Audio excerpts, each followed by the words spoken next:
السلام عليكم. أنا محمد دومير وهذا تحقيق موثق للحدود الجزائرية المغربية عبر التاريخ منذ القرن الأول ليومنا هذا. On assiste en ce moment à une fascinante guerre de récits. Une bataille qui se joue pas avec des armes, mais avec des cartes, avec des archives. Au cœur de cette bataille, l'une des frontières les plus militarisées, les plus tendues d'Afrique. Une ligne qui est officiellement gravée dans le marbre du droit international, mais qu'une narration historique très puissante cherche à effacer, à redessiner. Et c'est là qu'il faut tout de suite mettre les pieds dans le plat. Pourquoi est-ce qu'on se sent obligé de déterrer des parchemins romains alors qu'on a un traité? Un traité signé en 1972 entre Boumedienne et Hassan II, un traité en bonne et due forme qui a, en théorie, clos le débat. Est-ce qu'on n'est pas en train de remplacer le droit par le mythe, en fait? C'est un jeu d'enjeu sur une ligne qui est déjà à vif. C'est justement ça qu'on essaye de comprendre aujourd'hui.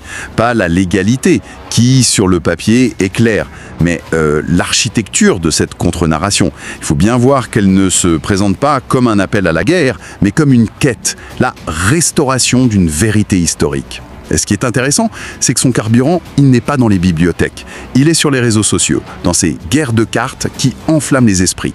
Une offensive donc, dont la première ligne de front, c'est le passé lointain. Pour délégitimer le présent, on sacralise l'Antiquité. Exactement. Et la pierre angulaire de tout cet édifice, elle nous ramène à Rome. Le texte fondateur, c'est celui de l'historien Salluste, la guerre de Jugurtha. Ce qui est frappant, c'est la clarté avec laquelle il décrit le fleuve Moulouya. Il en parle comme d'une frontière naturelle entre deux mondes. C'est simple, c'est visuel. Un fleuve comme frontière, ça parle à l'imaginaire. C'est plus que ça. Le récit s'appuie sur une phrase, une seule, attribuée au roi Bocchus lui-même. Il aurait dit « Je ne franchirai pas le fleuve Moulouya qui sépare mon royaume du sien ». C'est présenté comme l'aveu ultime, la reconnaissance d'une frontière sacrée, inviolable. Attends une seconde, jouons un peu les iconoclastes. Salluste, un historien romain qui écrit pour un public romain, pour célébrer une victoire romaine. Son objectif, c'est de construire une épopée, avec ses héros et ses traîtres. On est en pleine propagande de guerre, non? Et on voudrait nous faire croire qu'un outil de com politique du 1er siècle avant notre ère est un document cadastral. La fondation me paraît bien fragile. Elle est fragile si on cherche une vérité historique absolue, oui. Mais du point de vue de ceux qui construisent ce récit, la partialité de Sallustre, au fond, importe peu. L'important, c'est que le texte existe. Il fournit un ancrage antique, une légitimité quasi mythologique. Et le coup de génie, c'est de transformer cette frontière géographique en frontière morale. À l'est de la Moulouya, le courage, la résistance, incarnée par Jugurtha. À l'ouest, le calcul, la trahison, Bocchus. Le fleuve devient une ligne de partage entre deux destins nationaux. D'accord. On pose les bases d'un conflit de civilisation avant l'heure. Le héros contre le traître. C'est narrativement très fort, mais ça ne peut pas tenir avec un seul texte romain. Bien sûr que non. Il faut des renforts. Le récit fait alors un saut de plus de 1000 ans. On arrive à l'âge d'or intellectuel du Maghreb. Et là, on convoque une autorité immense. Ibn Khaldoun. Au XIVe siècle, il écrit noir sur blanc que la limite du Maghreb à l'Aqsa, donc le Maroc, c'est le fleuve Moulouya. Oui, mais un géographe, même le plus grand de tous, ça fait pas une frontière éternelle. On sait bien que les frontières à cette époque, c'était des zones d'influence floues, pas des lignes nettes. C'est là que la stratégie devient particulièrement retorse, car le récit ne s'arrête pas à Ibn Khaldoun. Il va chercher la caution ultime, celle qu'on ne peut pas récuser. Un historien marocain, Al-Nasiri. Et dans son histoire du Maroc, que fait Al-Nasiri? Il confirme cette frontière sur la Moulouya en citant Ibn Khaldoun. Ah oui, c'est une technique redoutable, une sorte de jujutsu rhétorique. Utiliser les propres sources de l'adversaire pour valider sa thèse. Comment contester un argument qui est validé par un de vos historiens nationaux? Là, c'est très, très habile. Et ça continue. On avance dans le temps après la chute de l'Empire almohade. Au centre, le royaume zianide de Tlemcen, présenté comme l'État pré-algérien. Et le récit martèle que sa frontière ouest, c'est encore et toujours la Moulouya. Mais on sait que les cartes, la vraie preuve de la souveraineté, ce n'est pas une ligne sur un parchemin. C'est l'administration, c'est l'impôt. C'est le nerf de la guerre. Et le test de l'autorité réelle, oui, précisément. Et pour ça, le récit convoque des témoins oculaires, des Européens, des gens comme Léon l'Africain au XVIe siècle, des observateurs de terrain. Et ils racontent tous la même chose. Le royaume de Tlemcen va jusqu'à la Moulouya. Mais le détail le plus puissant concerne une ville, Oujda, qui est aujourd'hui une grande ville marocaine, juste de l'autre côté de la frontière actuelle. Exactement. Et Léon l'Africain raconte une anecdote très concrète. Il explique qu'après sa destruction, la ville d'Oujda a été reconstruite par ses habitants. Et, par loyauté, par allégeance, à qui ont-ils continué de payer l'impôt? Au roi de Tlemcen. Et là, l'argument change de nature. On quitte la grande histoire des géographes pour entrer dans la preuve administrative. Un registre fiscal, une allégeance politique exprimée par l'impôt, c'est plus difficile à contester. Le message est clair. Oujda n'était pas une zone grise, mais bien une partie intégrante du royaume. C'est le genre de détail concret qui peut faire basculer une argumentation. La conclusion de cette construction est donc logique. Quand les Ottomans arrivent et créent la régence d'Alger, ils ne font qu'hériter de cet espace, avec la Moulouya comme frontière ouest naturelle. Point final. Sauf que l'histoire ne s'arrête jamais. Si la frontière était si claire, pourquoi est-elle devenue une zone de conflit permanent? C'est la partie suivante du récit. Elle décrit un schéma qui va se répéter pendant des siècles, des tentatives d'expansion vers l'est des dynasties marocaines. Les Saadiens, puis les Alaouites, qui franchissent systématiquement la Moulouya pour attaquer Tlemcen.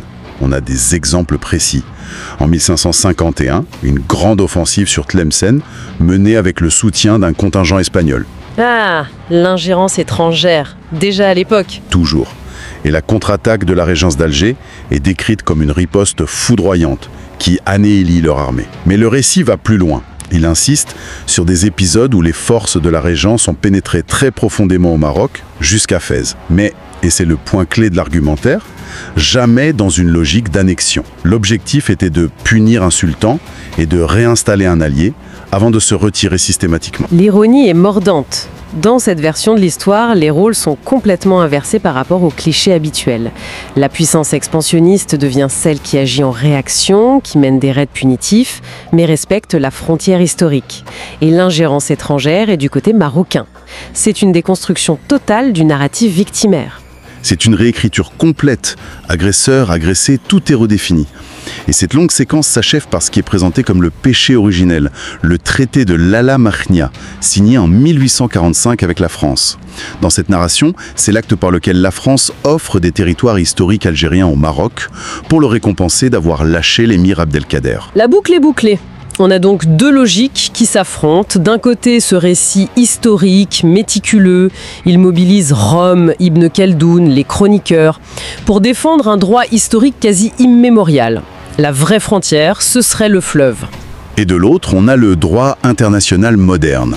Froid, pragmatique, incarné par ce traité de 1972, signé, ratifié, déposé à l'ONU. Un traité qui fige une réalité politique.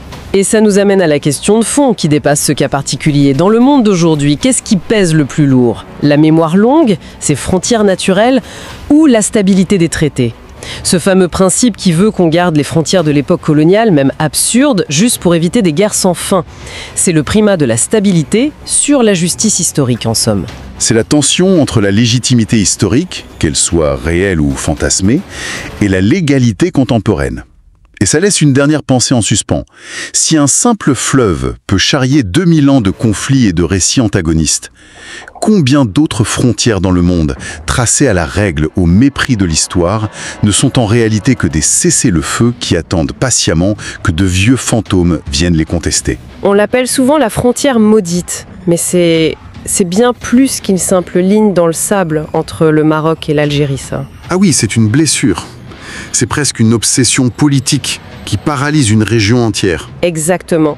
On se focalise tout le temps sur l'actu, les tensions du moment, le gaz, le Sahara occidental, les pics diplomatiques. Oui. Mais si tout ça, au fond, n'était que le dernier écho d'une histoire bien plus ancienne, et si cette histoire elle-même, celle que chacun brandit, était en fait la véritable arme. C'est tout le sujet. On a ce réflexe un peu systématique, de tout faire commencer avec la décolonisation. Oui, Halal El Fassi, le Grand Maroc, voilà, on pense à ça dans les années 50 et on se dit, le problème date de là. Mais en réalité, c'est regarder l'histoire par le petit bout de la lorgnette, on rate quelque chose. On rate l'essentiel, la géographie profonde de ce conflit. Alors justement, quand on parle de géographie, on pense tout de suite aux tracés coloniaux, un peu arbitraires, mais là vous semblez dire qu'il y a autre chose, quelque chose de plus... organique. C'est exactement ça. Pour comprendre la fièvre d'aujourd'hui, il faut suivre le cours d'un fleuve. Un seul. La Moulouya. La Moulouya. C'est la clé. Quand on plonge dans les archives, dans les chroniques les plus anciennes, ce qui frappe, c'est une constance. On remonte, tenez-vous bien, jusqu'au 1er siècle de notre ère. Le 1er siècle. Oui, l'Empire romain est là, et le grand géographe Ptolémée, dans ses cartes, il est formel. La Moulouya, c'est la ligne qui sépare la Maurétanie césarienne, l'Algérie actuelle, de la Maurétanie tingitane, le Maroc d'aujourd'hui. Et ce marqueur géographique va devenir, avec une ténacité incroyable, un marqueur politique. Attendez, une seconde. Une frontière romaine, on parle de province d'un empire qui a disparu il y a plus de 1500 ans. N'est-ce pas un peu un anachronisme de plaquer nos idées modernes de frontières sur ces réalités-là? C'est une objection légitime, bien sûr. C'était pas plutôt des marges floues, des zones d'influence qui bougeaient tout le temps? C'est là que ça devient fascinant. Évidemment, une frontière au IIe siècle, ce n'est pas une frontière au XXIe.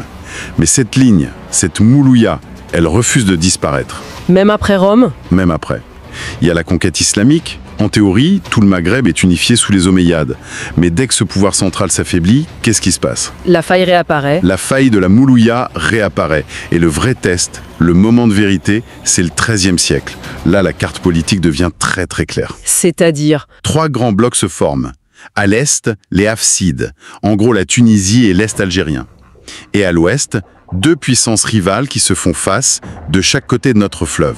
D'un côté, les Mérinides au Maroc. Exactement, basés à Fès.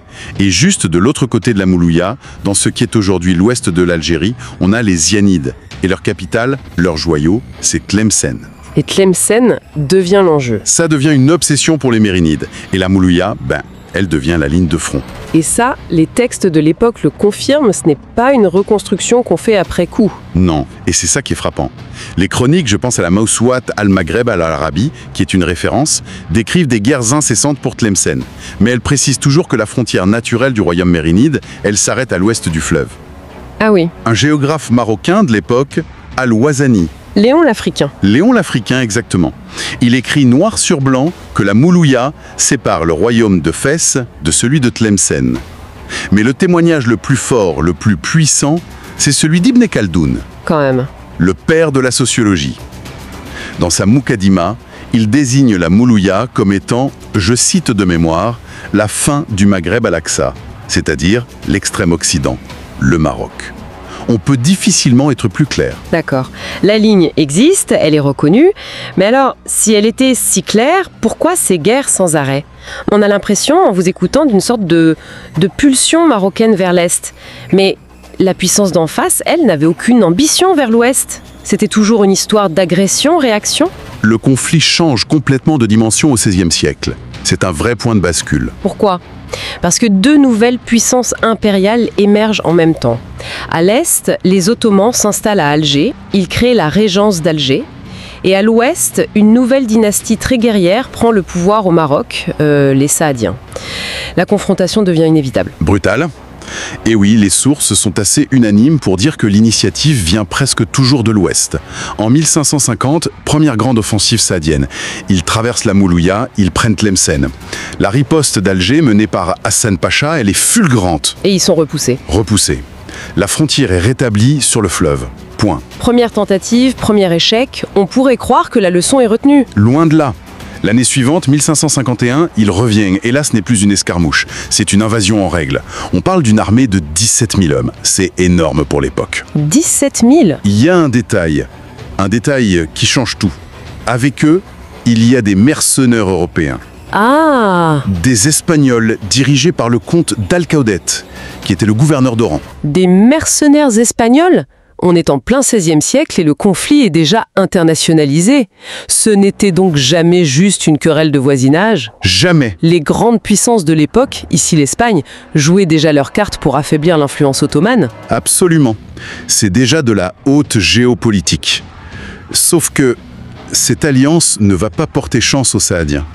La contre-offensive algérienne est dévastatrice. À ce point, les chroniques parlent d'un carnage. Plus de 12 000 morts côté marocain, y compris le propre fils du sultan, qui commandait l'armée. La bataille est connue comme la bataille d'Abou Azoun. Et la conclusion des chroniqueurs est sans appel. Ils écrivent que les Marocains retournent à leur position défensive à l'ouest de la Moulouya, qui est la frontière naturelle. Le message ne pouvait pas être plus clair ou plus violent. Et pourtant, ça ne s'arrête toujours pas là. C'est une obsession en fait. C'est une obsession. Le sultan saadien, Mohamed Etchek, il ne digère pas l'humiliation. 3 ans plus tard, en 1554, il retente sa chance. Il attaque à nouveau. Et la réponse? Cette fois, la réponse du pacha d'Alger, un certain Salah Raïs, va être d'une toute autre ampleur. Il ne se contente plus de défendre la frontière. Il lance une contre-invasion totale. Terre et mer. Terre et mer. Il lève une armée de 6000 fantassins, 4000 cavaliers et il fait appareiller une flotte de 22 navires. L'objectif? C'est Fès, la capitale. C'est le cœur du pouvoir saadien. La bataille décisive a lieu près de Taza. C'est une victoire écrasante pour les forces d'Alger. Le sultan saadien, quand il apprend la déroute, il s'enfuit de Fès en pleine nuit. Il part se réfugier à Marrakech. Et Salah Raïs entre dans Fès. Il y fait une entrée triomphale. Il s'installe dans le palais royal. Il reçoit l'allégeance des notables de la ville. Le Maroc est à genoux. Là, le jeu est terminé. Le royaume est conquis. Il pourrait l'annexer, en faire une province, repousser la frontière bien au-delà de la Moulouya. Pourquoi il ne le fait pas? Et c'est ça, le geste politique le plus intéressant de toute cette histoire. Il ne nomme pas de gouverneur, il n'annexe rien, il fait un choix beaucoup plus subtil. Et bien plus humiliant, j'imagine. Exactement. Il va chercher le dernier représentant de la dynastie d'avant, les Ouattacides, un homme qui s'appelle Abou Hassoun, l'ennemi juré des Saadiens. Et il le remet sur le trône de Fès. Le message est terrible, le message est d'une clarté absolue. Je ne veux pas de ton territoire, je veux juste te montrer que je peux te remplacer quand je veux. Ton pouvoir ne tient qu'à ma volonté. Ce n'était pas une conquête, c'était une opération punitive. Une fois l'objectif atteint, les troupes se retirent. Bon, on a des siècles de conflits entre puissances régionales, mais j'imagine que l'arrivée d'un acteur global, comme la France qui débarque à Alger en 1830, ça a dû tout dynamité. Ça a dû changer toutes les règles du jeu. Complètement, parce que la France va jouer sur les deux tableaux en fonction de ses intérêts du moment. Au début, le Maroc profite de la situation. Pendant que la France mène sa guerre de conquête en Algérie, le sultan avance ses pions, il soutient l'émir Abdelkader. Mais la France finit par se retourner contre le Maroc. Oui, et le moment clé, le document qui va empoisonner les relations jusqu'à aujourd'hui, c'est le traité de l'Ala-Magna, signé en 1845. Et que dit ce traité? La France a un objectif, que le Maroc arrête de soutenir l'émir Abdelkader. Pour ça, Paris est prêt à faire des concessions. Et selon beaucoup d'historiens, la France va offrir au Maroc des territoires qui étaient historiquement algériens, ou du moins sous influence d'Alger, comme la région d'Oujda. C'est le cas le plus connu, oui. La région d'Oujda qui se trouve à l'est de la Moulouya. La frontière est officiellement déplacée vers l'est, par la puissance coloniale. Ce qui est un paradoxe total. La France arrive, trouve une situation historique où la Moulouya est la ligne des démarcations, et c'est elle qui la modifie, au profit du Maroc. Pour des raisons tactiques. À court terme. Et la preuve de ce paradoxe, la pièce à conviction, c'est une archive. Laquelle? Un rapport du consul de France au Maroc. Il date de 1790. On est donc 40 ans avant la conquête de l'Algérie. La France n'est alors qu'un acteur parmi d'autres. Et que dit ce consul? Il écrit en toutes lettres. Le fleuve Moulouya sépare l'Algérie du Maroc. Cette archive, elle est cruciale. Elle montre que l'État français, bien avant d'avoir le moindre intérêt colonial direct, reconnaissait cette frontière historique. Donc le traité de 1845 n'est pas la création d'une frontière, c'est la modification. Consciente et calculée, d'une ligne qui préexistait. Exactement. Si on suit bien ce raisonnement et cette lecture des archives, un schéma se dessine quand même. Oui. Celui d'une tendance expansionniste marocaine quasi. Structurelle. Peu importe la dynastie au pouvoir, mérinides, saadiens, alaouites, et en face, on aurait une Algérie qui serait, historiquement, toujours dans une posture défensive, réactive. Est-ce qu'on n'est pas en train de construire un récit un peu trop simple? Que le récit soit simple ou pas, il est indéniable que c'est une clé fondamentale pour comprendre la perception algérienne du conflit aujourd'hui. C'est-à-dire que, du point de vue d'Alger, la marche verte de 1975... Ce n'est pas un acte de décolonisation. Ce n'est pas la récupération d'un territoire. C'est la continuation par d'autres moyens de cette même politique expansionniste historique. La narration est parfaitement cohérente de leur point de vue. C'est le même logiciel, en fait. Pour eux, c'est le même logiciel. Ce que les Saadiens ont tenté de faire à Tlemcen au XVIe siècle, la monarchie alaouite le réussit au Sahara au XXe siècle. Et le parallèle qu'on faisait tout à l'heure avec les alliances étrangères, ça tient aussi. il est tout aussi central dans cette vision des choses. L'appel à des alliés extérieurs pour contourner les équilibres régionaux s'est perçu comme une constante. Au XVIe siècle, les Espagnols. Les mercenaires espagnols et portugais contre la régence d'Alger qui était, elle, liée aux Ottomans. Aujourd'hui, dans cette même grille d'analyse, ce sont les alliances avec les États-Unis ou la normalisation avec Israël. Vus comme des leviers pour le Sahara occidental. Exactement, pour faire pencher la balance. Selon cette perspective, la forme a changé, les acteurs aussi, mais la stratégie, elle, reste absolument identique. Au fond, quand on écoute tout ça, on se demande si la véritable frontière la plus infranchissable n'est pas dans les récits eux-mêmes. C'est une bonne question. Quand chaque nation se construit une épopée où l'autre joue toujours systématiquement le rôle de l'agresseur, comment sortir de l'histoire pour enfin en écrire une nouvelle? Une qui soit commune? C'est la question à 1000 milliards. Ce qui est certain, c'est que sur ce terrain, les archives sont devenues des munitions. Chaque carte ancienne, chaque citation d'un chroniqueur, Chaque traité. chaque traité est aujourd'hui une pièce à conviction. On l'a brandi dans un procès historique qui ne semble jamais vouloir se terminer. Et pendant ce temps, la frontière reste fermée. Voilà. Et la frontière reste fermée. La frontière entre l'Algérie et le Maroc, on pourrait penser qu'elle est gravée dans le marbre. Et pourtant, au cœur des débats actuels, on retrouve un fleuve, la Moulouya, et une histoire qui remonte à l'Antiquité. Plongeons ensemble dans ce récit absolument fascinant. Imaginez un instant, une frontière qui est fixée par des traités, reconnus par tout le monde. Et si, en réalité, ça n'était pas la fin de l'histoire? C'est vraiment la question centrale de notre analyse aujourd'hui.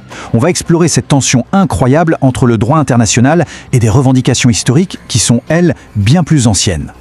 Voilà le cœur du problème. D'un côté, on a la frontière officielle, celle des traités du XXe siècle, signée et validée par les deux pays. Et de l'autre, une revendication bien plus ancienne, qui place la frontière beaucoup plus à l'ouest, sur un fleuve, la Moulouya, en s'appuyant sur des siècles et des siècles de sources. C'est ce choc des récits qu'on va décortiquer. Et ce débat, il n'est pas juste théorique, pas du tout. Il suffit de faire un tour sur les réseaux sociaux pour le voir exploser. On brandit des cartes historiques comme des preuves, avec cet argument qui revient sans cesse, c'est la France coloniale qui aurait redessiné la carte et déplacé les frontières. Face à toute cette agitation historique, l'argument juridique, lui, semble béton. Il tient en une date, 1972. C'est l'année de la Convention d'Ifrane, signée par les chefs d'État de l'époque, ratifiée, déposée à l'ONU, bref, la totale. Normalement, ça aurait dû clore le débat pour de bon. Bon, alors voilà la grande question. Si un traité a tout réglé en 1972, pourquoi est-ce qu'un argument vieux de 1500 ans revient sur la table avec autant de force aujourd'hui? C'est là que ça devient passionnant. Pour comprendre, il faut accepter de remonter le temps et d'aller voir les preuves derrière cette fameuse frontière de la Moulouya. Et notre enquête, elle commence très très loin en arrière, à l'époque où Rome dominait toute la région. C'est là qu'on trouve la toute première trace écrite de ce fleuve comme ligne de séparation. Notre premier témoin, c'est un historien romain du nom de Salluste. Dans son livre La guerre de Jugurtha, il nous dresse un portrait très clair de la géopolitique locale. À l'est, il y a la Numidie, le royaume de Jugurtha, qui correspond en gros au nord de l'Algérie actuelle. À l'ouest, la Maurétanie, le royaume de Bocchus, donc le Maroc. Et entre les deux, eh bien pile entre les deux, il y a ce fleuve, la Moulouya. Et là, attention, le témoignage devient encore plus direct, presque une preuve irréfutable. On a cette citation, attribuée au roi Bocchus de Maurétanie lui-même. Quand un émissaire romain lui demande d'attaquer son voisin Jugurtha, voilà ce qu'il aurait répondu. « Je ne franchirai pas le fleuve Moulouya qui me sépare de son royaume ». C'est un aveu incroyable. Le roi reconnaît lui-même que le fleuve est une frontière à ne pas violer. Dans ce récit, le fleuve devient donc bien plus qu'une simple ligne sur une carte. Il se charge d'une dimension morale. D'un côté, il y a Jugurtha, vu comme le héros qui résiste à Rome, de l'autre, Bocchus, celui qui finira par le trahir. La frontière géographique devient aussi une frontière symbolique entre le courage et la trahison. Faisons un bond en avant, direction le Moyen-Âge. Est-ce que cette idée de frontière fluviale a survécu à la chute de Rome et aux grandes conquêtes islamiques qui ont tout changé? Pour y répondre, les sources historiques convoquent un témoin de premier choix, le grand Ibn Kholdoun. Au XIVe siècle, ce géant de l'histoire et de la sociologie écrit noir sur blanc « Le Maghreb al-Aqsa, c'est-à-dire le Maroc, s'arrête à l'est à l'oued Moulouya ». C'est limpide et ça vient d'une autorité intellectuelle incontestable pour l'époque. Et pour enfoncer le clou, on cite même un historien marocain, bien plus tardif, Al-Nassiri. Dans son œuvre sur l'histoire du Maroc, il reprend exactement la même définition pour décrire les frontières de son propre pays.